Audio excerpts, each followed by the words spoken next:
Hello everyone, welcome back to the channel. तो 10,000 volt के new episode में आप सबका स्वागत है। अगर आप लोगों ने इसके प्रीवियस एपिसोड नहीं देख रखे तो देख लेना, देख लिया है तो अच्छी बात है। और हाँ गाइज, हमारे चैनल में कुछ न्यू सीरीज को हमने अपलोड कर रखा है, उन न्यू सीरीज को भी जाकर जरूर देखना, वो भी आपको काफी ज्यादा पसंद आएंगे। तो फिर चलिए बिना किसी देरी के इसके न्यू एपिसोड को अब हम स्टार्ट करते हैं। तो एपिसोड के स्टार्टिंग में हम सिनर को देखते हैं जो कि अपने असुरा क्लैन के कोडोन को निकालते हुए कल्टीवेट करने के लिए तैयार हो गई थी, जिसको देखकर दूसरी तरफ हम देखते हैं थंडर ड्रैगन लेलोंग कहने लगते हैं, मुझे भी कोई अच्छा सा जगह ढूंढना होगा ताकि मैं इस जगह के एंशिएंट इमॉर्टल एम्पर के एम्परर्स लॉ को पूरी तरीके से रिफाइन कर पाऊं और अपनी स्ट्रेंथ को काफी ज्यादा बढ़ा पाऊं। जिसे सुन के वहाँ पे लिन फेंग भी कहने लगता है, आपने ठीक कहा सीनियर, हमें भी कुछ ढूंढना होगा। अब वो लोग ऐसी ही बातें कर रहे थे, तभी हम देखते हैं उस जगह पे वो स्प्रिट एम्प्रेस आ गई थी और वो कहने लगती है, क्यों ना तुम असुरा क्लैन के असुरा वेन्स को रिफाइन करो। इतना कहते हुए वो स्प्रिट एम्प्रेस असुरा क्लैन के असुरा वेन को बाहर की तरफ निकालने लगती है, जिसे देखकर लिन फेंग कहने लगता है, असुरा क्लैन के असुरा ओरिजिन वेन्स तो काफी ज्यादा स्ट्रॉन्ग लग रहे हैं। जिसे सुन के दूसरी तरफ यूयाओ भी कहने लगती है, फादर आपने ठीक कहा, काफी ज्यादा strong energy in origin veins के अंदर से आ रहा है। तो अगर मैंने इसे पूरी तरीके से रिफाइन कर लिया तो मैं एंशिएंट इमॉर्टल एम्पर रिलम में भी ब्रेक थ्रू कर पाऊंगी। ये सब कुछ कहते हुए वो काफी ज्यादा खुश हो रही थी, जिसे सुन के दूसरी तरफ वो स्प्रिट एम्प्रेस कहने लगती है, इतनी जल्दबाजी की जरूरत नहीं है, अभी तुम काफी ज्यादा छोटी हो। वैसे भी एंशिएंट इमॉर्टल एम्पर रिलम में ब्रेक थ्रू करने के लिए एक कल्टिवेटर को चारों प्रिमोडियल लॉ को अपने कंट्रोल में करना आना चाहिए, जैसे कि अर्थ, विंड, फायर, ऐसे चारों। और अगर ये चारों प्रिमोडियल लॉ किसी के कंट्रोल में नहीं है तो एंशिएंट इमॉर्टल एम्पर रिलम में ब्रेक थ्रू करना बेकार है। भले ही तुम असुरा क्लैन के असुरा ओरिजिन वेन्स का यूज करके ब्रेक थ्रू क्यों ना कर लो, बट तुम उतनी ज्यादा स्ट्रॉन्ग नहीं होगी। वैसे भी तुम सारे बच्चे काफी ज्यादा यंग हो, तो तुम्हें यहाँ पे अपने फाउंडेशन को स्ट्रॉन्ग करने में ध्यान देना चाहिए, ताकि फ्यूचर में जाकर तुम लोग काफी ज्यादा पावरफुल बन सको। इतना कहते हुए हम देखते हैं उस जगह पे स्प्रिट एम्प्रेस उन वेन्स में से कुछ एनर्जी गैदर करने लगी थी, जिसको देखकर दूसरी तरफ थंडर ड्रैगन लेलोंग कहने लगते हैं, इसके अंदर तो मेरे क्योस ओरिजिन का फ्रेगमेंट भी है, क्यों ना मैं उसे रिफाइन कर लूं। वो ये सब कुछ कह रहे थे, बट दूसरी तरफ हम स्प्रिट एम्प्रेस को देखते हैं जो कि उन तीनों बच्चों के अंदर, मतलब कि उन सारे बच्चों के अंदर स्पिरिचुअल वेन्स को डाल देती है और वो कहने लगी थी, तुम लोग किसी दूसरी जगह पे जाके कल्टिवेट करो, जहाँ पे तुम लोग अपने फाउंडेशन को और भी ज्यादा स्ट्रॉन्ग बना पाओगे, इवन कि क्या पता ब्रेक थ्रू कर लो। इतना कहते हुए हम देखते हैं वो स्प्रिट एम्प्रेस उस जगह पे एक पोर्टल को ओपन करती है, जिसके अंदर तियानसी, यूयाओ, जियायुन, आयुन उनको भेज देती है, जिसको देखकर दूसरी तरफ वहाँ पे क्योस ड्रैगन भी कहने लगता है, सीनियर मैं भी अपने फाउंडेशन को और भी ज्यादा स्ट्रॉन्ग बनाना चाहता हूँ, ताकि फ्यूचर में मेरा फाउंडेशन भी इतना ज्यादा स्ट्रॉन्ग हो कि मैं खुद से भी हायर रिलम के लोगों को आसानी से डिस्ट्रॉय कर सकूं, जैसे मेरे मास्टर करते हैं। तो मुझे भी आप कोई आइडिया दीजिए जिसकी वजह से मैं अपने फाउंडेशन को और भी ज्यादा स्ट्रॉन्ग बना पाऊं। अब वो ये सब कुछ सोच रहा था, मतलब कि कह रहा था, तभी वहाँ पे साउटियान उसे लात मारते हुए दूर कर देता है और वहाँ पे साउटियान कहने लगा था, ये सब कुछ बकवास करना बंद करो। और वो कहने लगता है, मास्टर क्या आप प्लीज सुनर और फिंगर को भी बाहर बुलाओगे, मैं उनके साथ में कल्टिवेट करना चाहता हूँ। जिसे सुन के वहाँ पे लिन फेंग भी मान गया था और वो अपने जेड बटरफ्लाई के अंदर से सुनर को और फिंगर को बाहर की तरफ निकाल देता है, जिसे देखकर साउटियान तो काफी ज्यादा खुश हो गया था और वो कहने लगता है, मेरी लेडी मैं तुम लोगों को बहुत ज्यादा मिस कर रहा था। कहते हुए वो वहाँ पे सुनर और फिंगर को गले लगाने लगता है। वो कहने लगता है, I miss you so much मेरी डार्लिंग, वैसे मैं तुम लोगों को टाइम नहीं दे पाया ना, मुझे माफ कर देना, मुझे तुम लोगों को टाइम देना चाहिए, मुझे समझना चाहिए कि मेरी दोनों प्यारी बच्चियां मेरे बिना रह नहीं पाएंगी। ये सब कुछ कहते हुए वहाँ पे साउटियान बहुत ज्यादा बकबक कर रहा था और हम देखते हैं वो उन दोनों के साथ में कल्टीवेट करने के लिए जाने लगता है स्पिरिचुअल वेन्स के अंदर। वहीं पे उन्हें देखकर दूसरी तरफ थंडर ड्रैगन लेलोंग एकदम से स्पिरिट एम्प्रेस के पास में आ गए थे और वो कहने लगते हैं, वैसे मेरे लिए भी कुछ है क्या, मैं भी काफी ज्यादा एनर्जी को कंज्यूम करना चाहता हूँ ताकि मेरी स्ट्रेंथ और भी ज्यादा रिस्टोर हो सके। जिसको सुन के हम देखते हैं वहाँ पे स्पिरिट एम्प्रेस कहने लगती है, ऐसा नहीं हो सकता क्योंकि तुम्हारी cultivation already immortal emperor realm से भी ऊपर की है।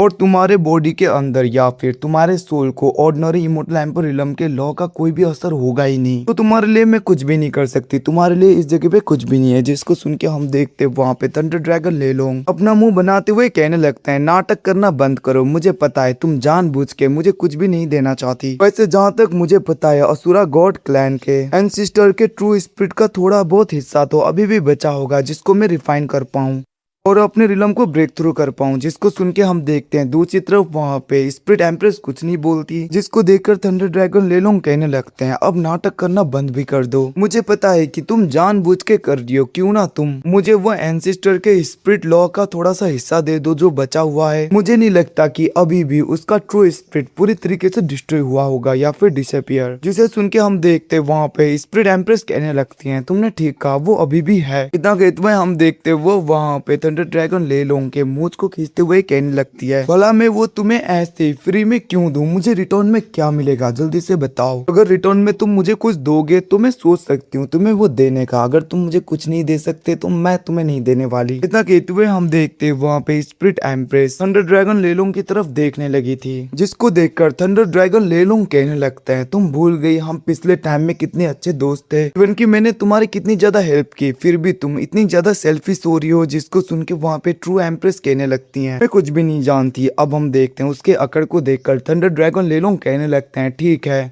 जो कुछ भी मुझे ढूंढना होगा मैं खुद ढूंढ लूंगा, मुझे तुम्हारी हेल्प की जरूरत नहीं। इतना कहते हुए हम देखते वो लिन फैंग की तरफ देखते हुए कहने लगे थे, लिन फैंग मैं वैसे जा रहा हूँ ताकि मैं खुद ही अपने लिए कोई अपॉर्चुनिटी ढूंढ सकूं या कोई ट्रेजर ढूंढ सकूं, तो तुम अच्छी तरीके से कल्टीवेट करना। इतना कहते हुए हम देखते हैं थंडर ड्रैगन ले लोंग डायरेक्टली उस जगह से चले गए थे और वो सोचने लगता है, मैंने कभी सोचा नहीं था कि ये ह्यूमन पहले की तरह इतनी ज्यादा ग्रीडी और सेल्फिश होगी। पहले के टाइम में भी ये बहुत ही ज्यादा सेल्फिश हुआ करती थी, कुछ भी नहीं देती थी, अभी भी ये वैसी है। ये सब कुछ सोचते हुए हम देखते वहाँ पे थंडर ड्रैगन ले लोंग काफी ज्यादा गुस्सा हो रहे थे, बट बेचारे क्या ही कर सकते हैं, वो चुपचाप उस जगह से जाने लगते हैं। जिन्हें जाता हुआ देखकर दूसरी तरफ लिन फैंग कहने लगता है, सीनियर नांगो क्यों ना आप भी इस जगह पे कल्टीवेट करो, वैसे भी ब्यूरियल गॉड एबिस के एनर्जी को आप बढ़ा सकती हो इन सारे एनर्जी का यूज करते हुए। जिसको सुन के हम देखते वहाँ पे गॉडेस नांगो कहने लगती हैं, तुमने ठीक कहा, तुम चिंता मत करो, गॉड्स के ग्रेवयार्ड को पूरी तरीके से मैं रिवाइव करूंगी ताकि इसके एनर्जी का हम यूज कर पाए। इतना कहते हुए हम देखते हैं गॉडेस नांगो भी उस जगह से जाने लगती है। वहीं पे दूसरी तरफ हम लिन फैंग को देखते हैं जो की उसी जगह पे बैठकर असुरा क्लैन के ओरिजिन वेन्स की एनर्जी को कंज्यूम करने लगा था और वो कहने लगता है, अगर मैंने इन वेन्स को पूरी तरीके से रिफाइन कर लिया तो ये मेरे लिए काफी ज्यादा फायदेमंद होगा। इतना कहते हुए हम देखते हैं लिन फैंग अपने सारे एनर्जी को पूरी तरीके से कंडेंस करने लगता है और असुरा क्लैन के ओरिजिन वेन्स की एनर्जी को भी धीरे धीरे कंडेंस करने लगा था। इतना कहते हुए हम देखते हैं वो अपने एनर्जी का यूज करते हुए डायरेक्टली असुरा क्लैन के ओरिजिन वेन स्पिरिट को रिफाइन करने लगा था। जिसको रिफाइन करते हुए लिन फैंग कहने लगता है, मानना पड़ेगा असुरा क्लैन का असुरा ओरिजिन वेन काफी ज्यादा स्ट्रॉन्गर है, जो मेरे स्पिरिट क्लोन ने सोर्ड दाव को एब्जॉर्ब किया था उससे ज्यादा वीक भी नहीं है, ज्यादा स्ट्रॉन्ग भी नहीं, ये भी उतना ही ज्यादा पावरफुल है। ये सब कुछ सोचते हुए हम देखते हैं वहाँ पे लिन फैंग उसे पूरी तरीके से रिफाइन करने लगा था, अपने बॉडी के अंदर एनर्जी डालने लगा था और हम देखते हैं कुछ टाइम के बाद में वो पूरी तरीके से उन स्पिरिचुअल वेन को अपने हेवनली सोर्ड दाव के इनर स्पिरिट के साथ में मर्ज करने लगा था। वो कहने लगता है, इसको हेवनली दाव के इनर स्पिरिट के साथ में पूरी तरीके से मर्ज करने के बाद में मेरी स्ट्रेंथ काफी ज्यादा बढ़ती रहेगी। ये तो अच्छा हुआ कि हेवनली सोर्ड दाव के इनर स्पिरिट की स्ट्रेंथ पहले से ही काफी ज्यादा हायर थी, अब मुझे और भी ज्यादा हेल्प मिलेगा। इतना कहते हुए हम देखते हैं वो ऐसे ही कल्टीवेट कर रहा था। वहीं पे दूसरी तरफ हमें सिनर को दिखाया जाता है जो कि असुरा गॉड क्लैन के एंशियन कोडोन का यूज करते हुए अपने एनर्जी को काफी ज्यादा बढ़ा रही थी चारों ओर। असुरा क्लैन के जितने भी एम्परर्स के लॉ थे उन सबको वहां पे सिनर एब्जॉर्ब कर रही थी, जिसकी वजह से हम देखते हैं उसकी स्ट्रेंथ काफी ज्यादा बढ़ने लगती है, इवन की उसका वहां पे धीरे धीरे ब्रेक थ्रू भी होने लगता है। वहीं पे दूसरी तरफ हम साउटियान को देखते हैं जो कि अभी भी वहां पे सुनर और फिंगर को गले लगाते हुए कहने लगता है, मेरी प्यारी जान, वैसे तुम लोगों को बहुत अच्छा लग रहा है ना मेरे साथ में ऐसे घूम के। इतना कहते हुए वो गले लगाते हुए आगे आ रहा था, तभी उसे भी वहाँ पे सिनर के एनर्जी का एहसास हो जाता है। वो शॉक हो गया था, वो कहने लगता है, ऐसा लगता है कि सीनियर सिस्टर सिनर ने अभी अभी ब्रेक थ्रू किया है। इतना कहते हुए वो आगे की तरफ देख रहा था। वहीं पे दूसरी तरफ हम यू याओ तियान सी आयुन जियायुन को भी देखते हैं जहाँ पे वो लोग भी कल्टीवेट करते हुए उस जगह पे पहुंच गए थे और उन लोगों को भी वहां पे सिनर के एनर्जी का एहसास हो गया था, जिसको देखकर वो भी रुक के वहां पे देख रहे थे। वहीं पे दूसरी तरफ हम सिनर को देखते हैं, जहाँ पे उसके चारों ओर उसके एंसेस्ट्रल असुरा गॉड क्लैन के अलग अलग अवतार आने लगे थे और उनके एनर्जी को कंज्यूम करने के बाद में सिनर कहने लगती है, ये तो अच्छा हुआ कि मैंने पूरी तरीके से ब्रेक थ्रू कर लिया। इवन की असुरा गॉड क्लैन के जितनी भी एंशियंट इमोर्टल एम्प्रेस के ओरा थे इस जगह को, उनको भी मैंने कंडेंस कर लिया। ये मेरे लिए काफी ज्यादा फायदेमंद साबित होने वाला है। इतना कहते हुए वो बहुत ज्यादा खुश हो रही थी और वो असुरा क्लैन के एंशियंट कोरडोन की तरफ देखते हुए कहने लगता है, ये तो अच्छा हुआ कि असुरा गॉड क्लैन का एंशियंट कोरडोन का स्ट्रेंथ भी पहले से काफी ज्यादा रिकवर हो गया और ये ट्रेजर अभी एंशियंट इमोर्टल रिलम के 6th ट्राइबुलेशन पे पहुंच गया है। इतना कहते हुए वो काफी ज्यादा खुश हो रही थी। वहीं पे दूसरी तरफ हम उस कोरडोन के अंदर का सीन देखते हैं, जहाँ पे हम एक स्पिरिट को देखते हैं जो कि काफी ज्यादा स्ट्रॉन्ग लग रहा था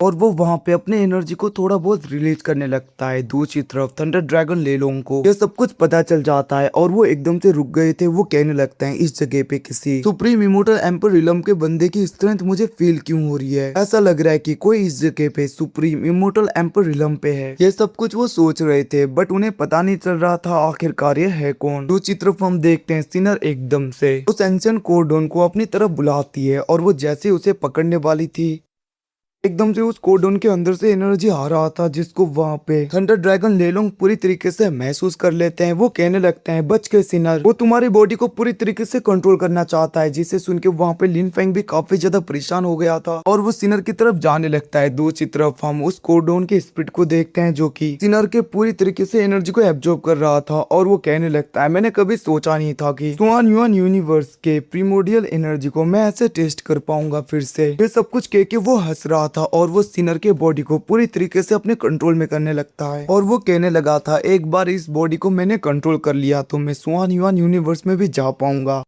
इतना कहते हुए वो खुश हो रहा था। दूसरी तरफ तभी उस जगह पे स्पिरिट एम्प्रेस आ गई थी और वो टाइम रिवर्सल का यूज करने लगती हैं, मतलब कि टाइम को पूरी तरीके से रिवर्स करने लगी थी, जिसकी वजह से हम देखते हैं वो स्पिरिट जो भी वहां पे सिनर के अंदर जा रहा था उसे वो पूरी तरीके से बाहर खींचती है। जहाँ पे वो स्पिरिट बाहर आते हुए काफी ज्यादा गुस्सा हो गया था और वो कहने लगता है, तुम्हारी इतनी हिम्मत, तुम आखिरकार मेरे बीच में क्यों आई। जिसको सुन के वहां पे वो स्पिरिट एम्प्रेस कहने लगती है, याद रखना तुम मेरे आगे ये सब कुछ नहीं कर पाओगे। जिसे सुन के हम देखते हैं वहां पे असुरा क्लैन के उस एंसेस्टर का स्पिरिट कहने लगता है, तुम्हें लग रहा है कि तुम मुझे रोक पाओगी, आज मैं इस सील को पूरी तरीके से ब्रेक करके आजाद हो जाऊंगा। इतना कहते हुए हम देखते हैं असुरा गॉड क्लैन का वो ग्रेट एंसेस्टर का स्पिरिट काफी ज्यादा गुस्से में अपने साइज को बढ़ा लेता है, जिसको देखकर दूसरी तरफ वहां पे थंडर ड्रैगन लेलोंग कहने लगते हैं, ऐसा लग रहा है कि डिमोनिक एनर्जी की वजह से ये स्पिरिट पूरी तरीके से करप्ट हो चुका है और इवन की मैंने कभी भी सोचा नहीं था कि अभी भी असुरा गॉड क्लैन के एंसेस्टर का स्पिरिट बचा होगा। मैंने तो पहले ही कहा था अगर ये अभी भी है तो मुझे रिफाइन करने दो, बट इस लड़की ने मुझे करने नहीं दिया। बट कोई बात नहीं, अब ये स्पिरिट पूरी तरीके से अपीयर हो चुका है तो मेरे पास में अभी भी मौका है। ये सब कुछ सोचते हुए वो काफी ज्यादा खुश हो रहे थे। दूसरी तरफ हम असुरा गॉड क्लैन के उस एंसेस्टर स्पिरिट को देखते हैं, जहाँ पे एंसेस्टर स्पिरिट काफी ज्यादा गुस्से में अटैक करने लगा था चारों ओर। जो अटैक लिन फेंग की तरफ भी बढ़ रहे थे, लिन फेंग बहुत ही आसानी से उन्हें रोक देता है। अब हम देखते वहाँ पे एक अटैक तो बच्चों की तरफ जाता है, बट एकदम से लिन फेंग का एनेट स्पिरिट का क्लोन उस जगह पे आ जाता है जो कि उस अटैक को रोक देता है। वो कहने लगा था, तुम चिंता मत करो, मैं इन्हें प्रोटेक्ट करता हूँ। वहीं पे दूसरी तरफ हम साउटियान को देखते हैं जो कि सुनर और वहाँ पे फिंगर को पकड़ रहा था। वो कहने लगता है, मेरी जान, कहीं पे तुम लोगों को चोट तो नहीं लगी ना, ये तुम्हारा राजकुमार तुम दोनों को कुछ नहीं होने देगा। इतना कहते हुए वो उन दोनों को पकड़ते हुए इधर उधर जा रहा था ताकि उन्हें चोट ना लगे। वहीं पे थंडर ड्रैगन लेलोंग भी उस अटैक से बच रहे थे। वहीं पे दूसरी तरफ हम स्पिरिट एम्प्रेस को देखते हैं जो कि कहने लगी थी, मेरे होते हुए तुम यहाँ पे कुछ नहीं कर सकते। इतना कहते हुए हम देखते वो वहाँ पे उस एंसेस्टर स्पिरिट के ऊपर अटैक कर देती है, बट वहाँ पे एंसेस्टर स्पिरिट आराम से बच रहा था। दूसरी तरफ हम साउटियान और क्यूस ड्रैगन को देखते हैं जो कि डर के मारे लिन फेंग के पास में आ गए थे। साउटियान कहने लगता है, मास्टर आगे बहुत ज्यादा खतरा है, मैं तो आपके पीछे ठीक हूँ। वहीं पे दूसरी तरफ क्यूस ड्रैगन भी कहने लगता है, मास्टर मुझे भी कोई ट्रेजर वगैरह नहीं चाहिए, मेरे लिए तो सबसे ज्यादा बड़ा ट्रेजर आप ही हो मास्टर, आपके अलावा मुझे क्या ही चाहिए।